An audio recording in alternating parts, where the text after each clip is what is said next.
محترمہ یہ میرا شہر ہے، میں کہیں بھی آ جا سکتا ہوں، اور دن تمہارا نہیں میرا خراب ہے تو جو تم جیسے ڈبل بیٹری والی بندریا سے ٹکرا گیا۔ حمزہ بھی پھر حمزہ تھا، شرمندگی بھول کر تڑک کر بولا، اٹھو اب مجھے جانا ہے، میری بس۔ اگر اس کے پاس وقت ہوتا تو وہ اچھے سے اس کی عقل ٹھکانے لگاتی، مگر افسوس اس وقت اس کا بس میں پہنچنا ضروری تھا۔ اس نے حمزہ کو اپنے آگے سے ہٹانا چاہا۔ حمزہ نے اٹھ کر کھڑا ہوا، ماہی نے اٹھنا چاہا، مگر پاؤں میں ہوتی تکلیف پر بے اختیار اس کے منہ سے سسکی نکلی، شاید گرتے ہوئے اس کا پاؤں مڑ گیا تھا جس پر موچ آ گئی تھی۔ اس کی چیخ پر حمزہ نے بے ساختہ اسے دیکھا۔ تم ٹھیک ہو؟ اچانک اٹھتی ہمدردی سے مجبور ہوتے وہ بے ساختہ پوچھ بیٹھا۔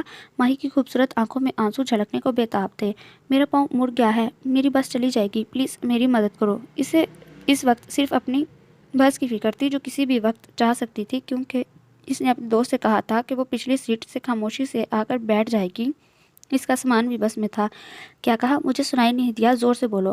حمزہ اس لڑاکو بندریا کو پلیز کہتے دیکھ کر اپنی شرارتی موڈ میں واپس آیا۔ ماہی کو اس پر تیش تو بہت آیا، مگر وہ مجبور تھی۔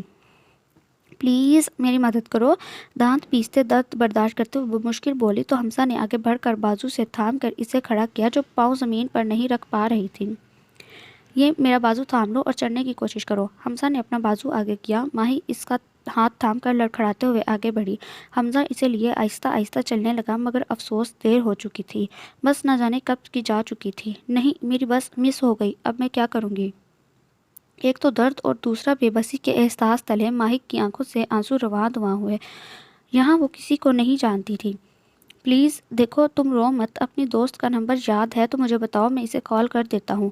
حمزہ اسے روتا دیکھ کر بوکھلا گیا۔ اسے اس دن والی لڑکی یاد آئی جو شاید اس کی دوست تھی۔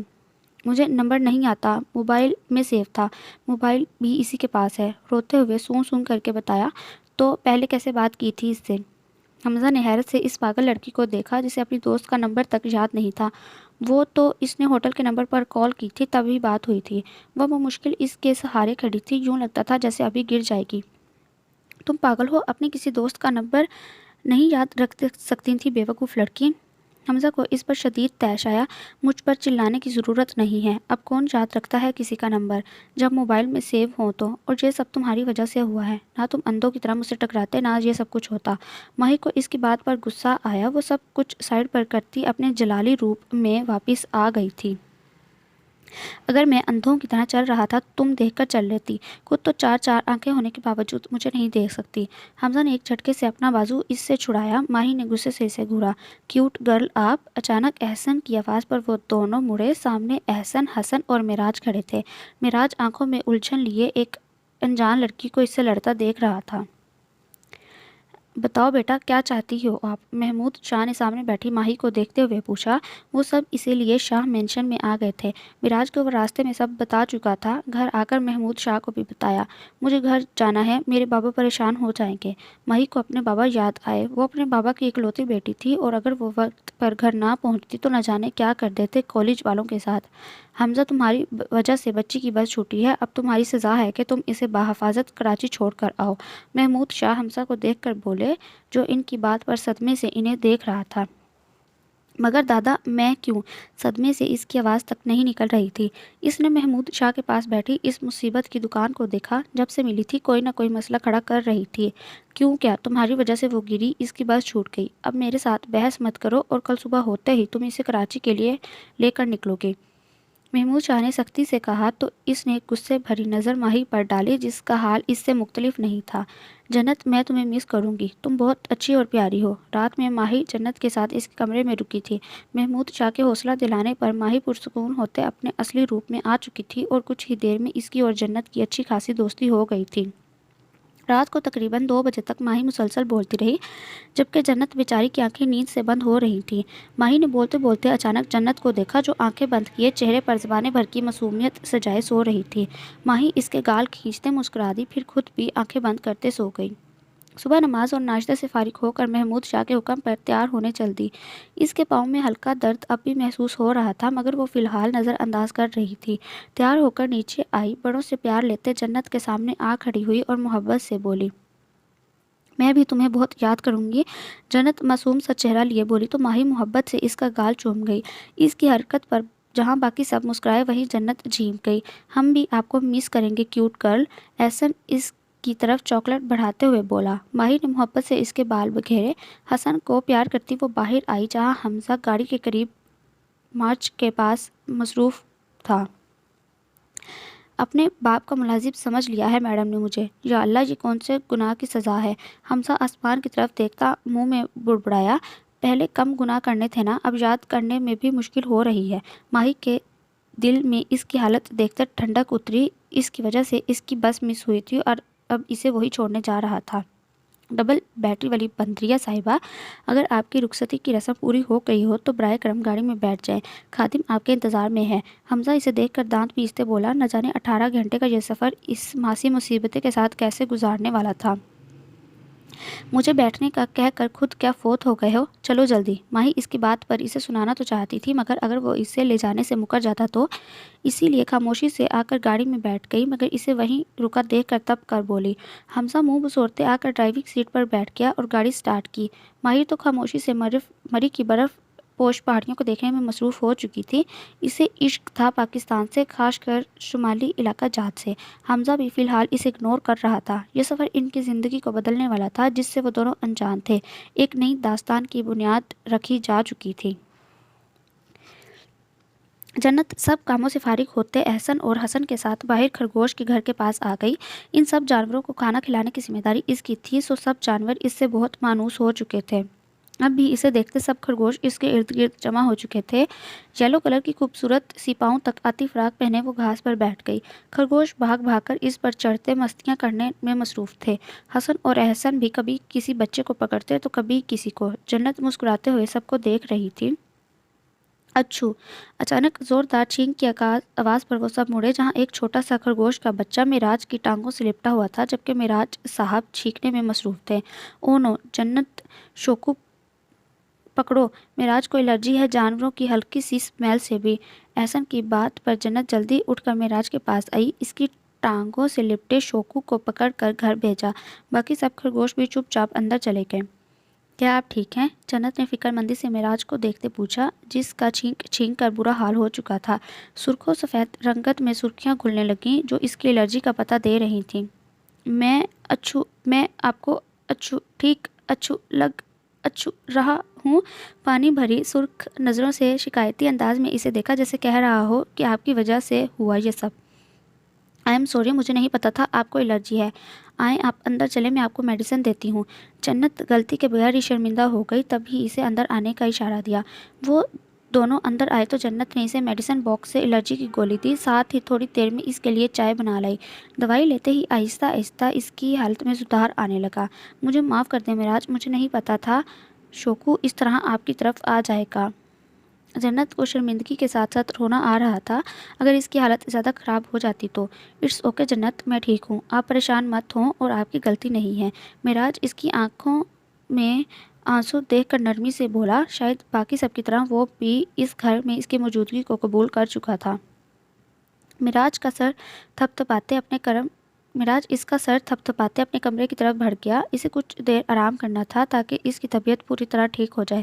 جنت اس کی طبیعت بحالی پر پرسکون ہوتی اپنے کمرے کی طرف بڑھ گئی۔ ماہی کی خاموشی صرف چند پلوں کی تھی۔ مری سے نکل کر وہ لوگ اسلام آباد کی جانب گامزن تھے۔ ماہی کچھ ہی دیر میں ہاتھ بڑھاتے میوزک پلیئر آن کر چکی تھی، مگر پہلا گانا سنتے ہی دونوں نے بے ساختہ ایک دوسرے کی طرف دیکھا۔ ہم جو چلنے لگے ہیں یہ راستے، منزل سے بہتر لگنے لگے ہیں یہ راستے۔ خوبصورت سفر اور اس ایناکونڈا کے جڑواں بھائی کے ساتھ کھو جاؤں، اس ڈبل بیٹری والی بندریا کے ساتھ اسے ہی نہ گما دوں۔ ایک دوسرے کو کھا جانے والی نظروں سے گھورتے دل ہی دل میں ایک دوسرے سے مخاطب تھے۔ ماہی نے ہاتھ بڑھاتے گانا ہی بدل دیا۔ تو جے میرے ہمیشہ کول رویں تے میں دنیا نو کہہ دواں پرے پرے، دل دے کے دنیا تو کون ڈرے، ہاں دل دے کے دنیا تو کون ڈرے۔ ایک بار پھر جھٹکے سے ایک دوسرے کو دیکھا، مگر اس بات خود پر ضبط نہ کرتے دونوں نے کہہ کے بلند کیے۔ وہ گانا ہی اتنا فنی لگ رہا تھا، ان دونوں کی ہنسی رک نہیں رہی تھی۔ ایناکونڈا، یہ کتنے فضول قسم کے گانے رکھے ہیں تم نے اپنی گاڑی میں؟ کافی دیر بعد اسے یاد آیا کہ وہ اپنے دشمن اول کے ساتھ کہہ کے لگا رہی ہے، تب ہی گانا بند کر کے بات بدلنے کی غرض سے بولی، دھیان سے دیکھو ڈبل بیٹری، تم نے ایف ایم چلایا ہے اور ایف ایم والے میرے سسرالی رشتے دار تو نہیں جو میری پسند کے گانے چلائیں گے۔ حمزہ اس کی بات پر منہ بسوڑتے بولا، وہ لڑکی کوئی موقع نہیں چھوڑتی تھی اس کی بے عزتی کا۔ گاڑی تو تمہاری ہے نا، تو بندہ کوئی MP3 لگوا لیتا ہے، کوئی بلوٹوتھ سسٹم ہوتا ہے۔ ماہی اس کی بات پر چند پل گڑبڑائی، مگر پھر خود ہی صحیح ثابت کرنے کے چکروں میں نہ جانے کیا بول گئی۔ میڈم، نہ تو تم نے ساری زندگی اس گاڑی میں سفر کرنا ہے، نہ ہی تم میرے مامے کی کڑی ہو جس کو خوش کرنے کے لیے میں یہ سب کراؤں۔ حمزہ تو اس کے انداز پر سیکھپا ہوا تھا، مطلب کتنی ناشکری تھی یہ لڑکی۔ مجھے کوئی شوق نہیں ساری زندگی تمہارے یہ ایناکونڈا جیسی شکل دیکھنے کا، اور اگر اللہ نہ کرے تم میری پھوپھی کے لڑکے ہوتے بھی نا، تو میں نے پھوپھی ہی بدل لینی تھی۔ ماہی بھی ماہی تھی، ہار ماننا وہ بھی حمزہ سے ناممکن۔ شکر الحمدللہ میرا تم جیسی بندریا سے کوئی تعلق نہیں، ورنہ میں نے پیدا ہوتے ہی چل بسنا تھا صدمے سے۔ تمسخر بھری مسکراہٹ ہونٹوں پر سجائے آنکھوں میں شرارت لیے وہ بولا تو ماہی نے دانت پیس لیے، تم ایناکونڈا، تمہاری تو میں ماہی کا بس نہیں چل رہا تھا، اس کے دانت توڑ دے۔ کیا میں ہاں کیا میری؟ حمزہ کو اس کی غصے بھری شکل مزہ دے رہی تھی، تب ہی مسلسل زج کر رہا تھا، تم بھاڑ میں جاؤ، بلکہ جہنم میں جاؤ، شیطان بھی تمہیں دیکھ کر پناہ مانگتا ہوگا، نمونہ کہیں کا۔ اس پر 2 حرف بھیجتی وہ بڑبڑاتے ہوئے منہ پھلا چکی تھی۔ حمزہ نے بھی سکون کا سانس لیا، فی الحال اس کا ارادہ نہیں تھا اسے بلانے کا۔ MS آج بہت دنوں بعد ویکنڈ کی وجہ سے پینٹ ہاؤس سے باہر نکلا تھا۔ اس کا ارادہ کچھ دیر تنہائی میں گزارنے کا تھا۔ دن تو کام میں مصروف گزر جانا تھا، مگر رات تو گزارنا لگتا تھا جیسے رگے جان کی یاد شدت اختیار کر لیتی۔ وہ سی سائڈ پر آیا تھا، رات کے اس پہر جہاں ساحل سمندر کا ایک بے انتہا تنہا کونا آباد تھا، وہیں دور ایک گوشہ بالکل خاموش اور ویران تھا۔ اس کے دل کی طرح وہ خاموش سے ایک جانب بڑھتا جا رہا تھا، لہریں اس کے قدموں سے ٹکراتے ہوئی واپس مڑ جاتی، جن سے قطع نظر وہ اپنے خیالوں میں گم تھا۔ Help, somebody help! اچانک نسوانی چیخوں اور پکار پر اس نے ارد گرد دیکھا۔ اندھیرے کی وجہ سے کچھ نظر تو نہیں آ رہا تھا، مگر وہ آواز کا تعاقب کرتے ایک سمت بڑھ گیا۔ کچھ دور ایک لڑکی کے گرد 4 لڑکے کھڑے تھے، جن میں سے 2 نے لڑکی کے بازو تھام رکھے تھے۔ ان کی چال میں موجود لڑکھڑاہٹ اس بات کا ثبوت تھی کہ وہ سب نشے میں ہیں۔ لیو ہر! وہ منٹھیاں پیچھے ان کی جانب بڑھا، کچھ دور رکتے سنجیدہ اور سرد آواز میں دھاڑا۔ اسے دیکھتے سامنے موجود لڑکی کے چہرے پر پرسکون جھلک دکھائی دی۔ What the hell are Who the hell are you? Who the hell are you? Go away from here. Don't mess with her.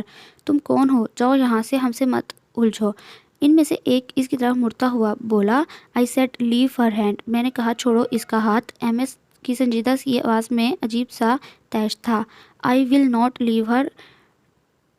Do what you can. میں انہیں نہیں چھوڑوں گا، جو کر سکتے ہو کر لو۔ اس نے لڑکی کے بازو تھام رکھی تھی اور وہ اسے کھینچتا ہوا اس کی جانب لاتا ہوا بولا۔ وہ لڑکی کے چہرے پر جھکا۔ MS نے اس کے کالر سے اسے تھام کر پیچھے کھینچا، ہاتھ کا مکہ بناتے زوردار انداز میں اس شخص کی گال پر مالا۔ وہ شخص لہرا کر پیچھے ہوا، باقی سب اس کی حرکت پر آگ بگولا ہوتے اس پر ٹوٹ پڑے۔ اب وہ چاروں اور MS آپس میں گتھم گتھا ہو چکے تھے۔ ان میں سے ایک نے MS کے ناک پر مکہ مارا، جہاں پر خون کی بوندیں اس کے ناک سے نکلی، مگر جلد ہی ان سب پر وہ قابو کر چکا تھا۔ نشے کی وجہ سے وہ سب اپنا دفاع بھی نہیں کر پا رہے تھے، تب بھی پولیس سائرن کی آواز پر وہ سب اس سے بچتے وہاں سے بھاگے۔ MS نے ان کے بھاگنے پر غصے سے ان کی پشت کو دیکھا، پھر سر جھٹک کر ناک سے بہتا خون انگوٹھے کی مدد سے صاف کیا۔ Who are you and what are you doing here? تم کون ہو اور یہاں کیا لینے آئی ہو؟ MS نے مڑ کر اس لڑکی کو دیکھا، جو دیکھنے میں ایشین لگ رہی تھی۔ گندمی صاف رنگت، براؤن آنکھیں، کمر تک بکھرے سلکی بال اور مخصوص یونیفارم میں اچھی خاصی خوبصورت لڑکی تھی۔ I'm a waitress in the hotel. I was going home when they saw me and take me here. میں ایک ہوٹل میں ویٹرس ہوں، گھر واپس جا رہی تھی جب انہوں نے مجھے دیکھا اور یہاں لے آئے۔ وہ لڑکی روتے ہوئے بولی، تو اس کے ایکسنٹ سے MS سمجھ گیا کہ وہ ایشین ہے۔ کہاں سے ہو تم؟ یہاں کی نہیں لگتی۔ اب کی بار وہ اس کے آنسو دیکھتے نرمی سے اردو میں بولا، آپ اردو بول سکتے ہیں کیا؟ آپ پاکستان سے ہیں؟ اس کے منہ سے اردو سنتے اس لڑکی نے جھٹکے سے سر اٹھایا۔ مبادہ اس نے کچھ غلط تو نہیں سنا؟ ہاں میں پاکستان سے ہوں، اور تم اگر پاکستان سے ہو تو لندن میں کیوں ہو؟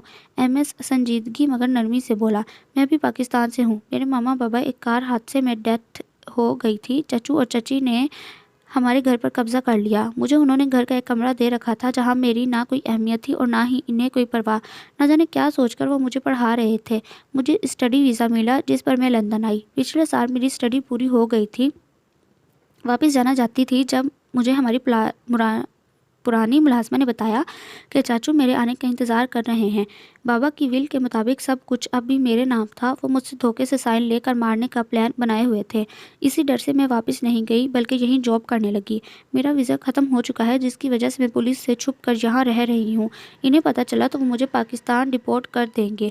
وہ لڑکی اس انجان ملک میں ایک ہم وطن کو پا کر جذباتی ہوتے سب بتا گئی، ساتھ ہی آنسو بھی روا تھے۔ پلیز تم رو مت، کیا نام ہے تمہارا؟ ایم ایس اس کی آپ بیتوں سنتے نرمی سے بولا، جس پر اس نے اپنے آنسو پونچھے۔ انشرا امین۔ انشرا نے اپنا نام بتایا تو ایم ایس نے سر ہلا دیا، پھر اس سے اپنے پیچھے آنے کا اشارہ کرتے گاڑی کی طرف بڑھ گیا۔ کچھ نئی کڑیاں مل رہی تھیں جن سے آگے جا کر ایک نئی داستان جنم لینے والی تھی۔ اب کیا ہوگا؟ گاڑی کیوں روک دی؟ ہوا کیا ہے؟ اچانک ایک جھٹکے سے گاڑی رکنے پر ماہی کا سر ڈیش بورڈ سے ٹکراتے بچا، ایک دم طیش میں آتے وہ حمزہ کی جانب مڑی جو اس کے بجائے سامنے دیکھ رہا تھا۔ انہیں سفر کرتے 8-9 گھنٹے ہو چکے تھے اور اب تو شام کا اندھیرا بھی پھیل چکا تھا، وہ لوگ ایک قدرے سنسان روڈ سے گزر رہے تھے، گاڑی کی سپیڈ تیز ہونے کی بدولت اچانک لگنے والے جھٹکے پر وہ سنبھل نہیں سکی۔ اب کیا منہ میں دہی جما لیا ہے؟ ماہی نے اسے اپنی طرف متوجہ نہ ہوتے دیکھا تو غصے سے بولی، جس حیرت سے وہ اب باہر دیکھ رہا تھا ماہی کے دوبارہ پکارنے پر ہوش میں آیا۔ سامنے دیکھو۔ حمزہ ایک نظر اسے دیکھ کر بولا۔ ماہی نے دیکھا تو سامنے 2 اسلحہ بردار کھڑے تھے جن کے چہرے پر نقاب تھا، جن میں سے ایک اب ڈرائیونگ سیٹ کی طرف آتے حمزہ کو باہر نکلنے کا اشارہ کر رہا تھا، جبکہ گنز دیکھ کر ماہی کی سانس اٹک گئی تھی۔ او ہیرو، باہر نکل، وہ شخص پنجابی لب و لہجے میں بولا، یہ شاید اندرون پنجاب کا کوئی علاقہ تھا، وہ شخص بولنے میں ہی دیہاتی معلوم ہو رہا تھا۔ حمزہ نے دروازہ نہیں کھولنا چاہا تو ماہی بے اختیار اس کا بازو تھام گئی۔ نہیں پلیز، ان کے پاس گن ہے۔ ماہی کو اس وقت کچھ یاد نہیں تھا سوائے سامنے نظر آتے ان مردوں کے ہاتھوں میں موجود بندوق کے، تبھی وہ اپنے دشمن اول کو محافظ سمجھ رہی تھی۔ ڈونٹ وری ماہی، کچھ نہیں ہوگا، اس طرح ڈر کر اندر بیٹھ نہیں رہ سکتے، تم یہاں رکو، میں دیکھتا ہوں۔ حمزہ شاید اس کی کنڈیشن سمجھ رہا تھا، تبھی نرمی سے ہاتھ ہٹاتے باہر نکلا۔ کون ہیں آپ لوگ اور کیا چاہتے ہیں؟ حمزہ نے تحمل سے بات شروع کی، ورنہ ان دونوں کو مارنا اس کے لیے مشکل نہیں تھا جو صرف بندوق کے زور پر خود کو توپ سمجھ رہے تھے، مگر وہ اکیلا نہیں تھا، اسے ماہی کو بحفاظت کراچی پہنچانا تھا، وہ امانت تھی اس کے پاس، تبھی خاموش تھا۔ اسی کی چاندے ہاں، چھڈ منڈیا، چپ چاپ جو کچھ بھی ہے کٹ دے، ہم جو بھی چاہتے ہیں، اسے چھوڑو لڑکے، جو بھی ہے تمہارے پاس وہ نکال دو۔ وہ شخص گن کا رخ حمزہ کی طرف کرتے بولا۔ ماہی ان کی طرف ہوتی گن دیکھتے بے ساختہ دروازہ کھولتے باہر نکلی، اس کے نکلتے ہی دوسرے شخص نے اپنی بندوق کا رخ ماہی کی طرف کیا۔ ماہی جو پہلے ہی ڈری ہوئی تھی بے ساختہ گھوم کر آتے حمزہ کے پیچھے چھپ گئی، اس کی شرٹ کو مٹھی میں جکڑے وہ سہمی ہوئی چڑیا لگ رہی تھی، اس کا معصوم حسن ان دونوں کی آنکھوں میں ہوس کی چنگاری جلا گیا تھا۔ بلیک شرٹ اور کیپری میں ایک کندھے پر دوپٹہ رکھے، بڑی بڑی آنکھوں پر چشمہ لگائے، ڈر اور خوف کے تاثرات لیے وہ کسی کو بھی اپنی جانب متوجہ کرنے کی صلاحیت رکھتی تھی۔ تم لوگ جو بھی چاہتے ہو لے لو، مگر ہمیں یہاں سے جانے دو۔ حمزہ نے جیب سے والیٹ نکالے ان کی طرف بڑھایا، اور اگر ماہی کی وجہ سے مجبور نہ ہوتا تو انہیں سبق سکھاتا، مگر وہ ان کی نظروں میں چھپی غلاظت بھانپ گیا تھا۔ شیدے ایک کڑی تے نیری پٹاخا ہے، کی کہنا ہے انہوں بھی نہ لے جائیے؟ شیدے یہ لڑکی تو بالکل پٹاخا ہے، کیا کہتے ہو، اسے بھی نہ لے جائے ساتھ؟ ان میں سے ایک شخص دوسرے کو دیکھ کر بولا، جس پر حمزہ کا پارا ہائی ہوا تھا۔ اس نے ہاتھ اٹھا کر انہیں مارنا چاہا، جب اپنے بازو پر کھچاؤ محسوس کرتے رکا۔ یہ جوش سے نہیں، ہوش سے کام لینے کا وقت ہے، کسی طرح ان کا دھیان بھٹکا کر بھاگو یہاں سے، ان کے پاس بندوق ہے، تم اپنے ساتھ ساتھ مجھے بھی مرواؤ گے۔ ماہی اسے طیش میں آتا دیکھ کر اس کے قریب سرگوشی سے بولی۔ حمزہ نے گہرا سانس لیتے خود کو پرسکون کرنا چاہا۔ یہ لڑکی اتنی سخت سچویشن میں بھی اسے غصہ دلانے سے باز نہیں آ رہی تھی، اب وہ اپنے موڈ میں آیا۔ آنکھوں میں اچانک ہی شرارت در آئی۔ ہاں ਭਰਾ ਮੈਂ ਤੇ ਬੜਾ ਤੰਗ ਆ ਇਸ ਕੁੜੀ ਤੋਂ,